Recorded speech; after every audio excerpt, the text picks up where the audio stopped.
Hi there, Sandra here from Create in Spain. Now today I'm going to be doing a watercolour card, and it's a very simple sketch of a flower that I've done here.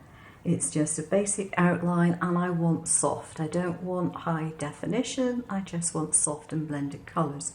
Now I'm going to be using watercolour brush pens because as a small piece of art I really don't want to get out a paint set. So this is what I'm going to do. Now it's important, if you're going to be using this sort of thing, to use the same paper to test your colours on as you're actually going to paint on. There is a difference. So don't do your painting on one colour and then test your colours on a different one, because you'll find you don't quite get the result you're expecting. Now I've got these pens which are proper watercolour pens. You can, however, use any kind of children's marker. I've got some like the Carioca ones. You can use those as long as they're washable markers. That means that they are water-based. You can dilute them with water, you can get the same effect. It's only the nibs and the brushes that change between them, and obviously, you know, the colour ranges. But if you get a really large cheap set of children's water markers, then you'll be able to do whatever colours you like. And it's going to be darker underneath the area where the flower is, so I'm going to go in with a darker green there.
Here's my finished painting. It's not the best flower I've ever done, but I'm actually better if I've got a flower in front of me to look at, which I don't, or a photograph.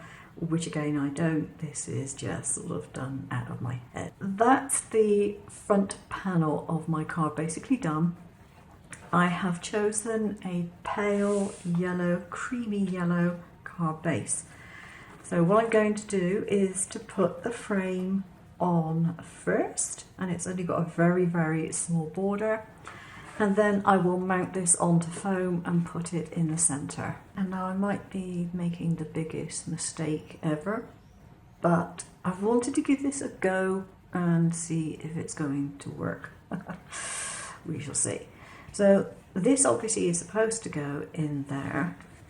Now I could, if I was being really quirky, actually rotate it to another direction so that it was completely and utterly different. Actually, intriguing. But I think I will probably, should I do that? No, it'll probably make it look like I've done it by mistake. Okay, so I have a stencil which I designed yesterday. Now, the outer part of this stencil was a shape that came from the Brothers Scanning Cut. The inside were just circles that I grouped together. And I want to emboss it over part of the image.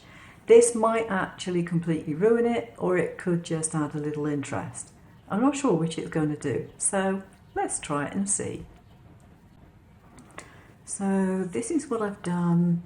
The thing I don't like is that the pressure must have been a bit too high on the emboss and it's wrinkled the card a bit. But I think because I've put it on foam and raised it up, if I put something of a moderate weight over that to stick it down properly, I will be able to obliterate the warping that has occurred. I've added a olive green border to both these layers. It wasn't the easiest of things to do after the event, but what I did was I did the top one in the usual way, doing like that, and then the bottom one I put the ruler up like so and used the fine point of the pen to do it. So it's doable, it's just not the easiest of times to do it. I've made a little tag and I've put in a rivet. I'm just going to put on some white string so that I can tie a little bow. And I've done the tag in 2 layers, and then I've added 2 layers of hearts on the top. And so now I just need to tie my bow, trim off these excess bits, like so.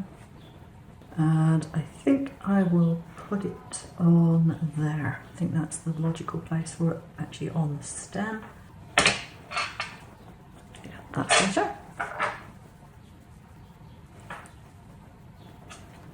There we go. I hope you liked it, and if you do, please give me a thumbs up, share it, and if you haven't already, please subscribe. I'll see you again soon. Take care now.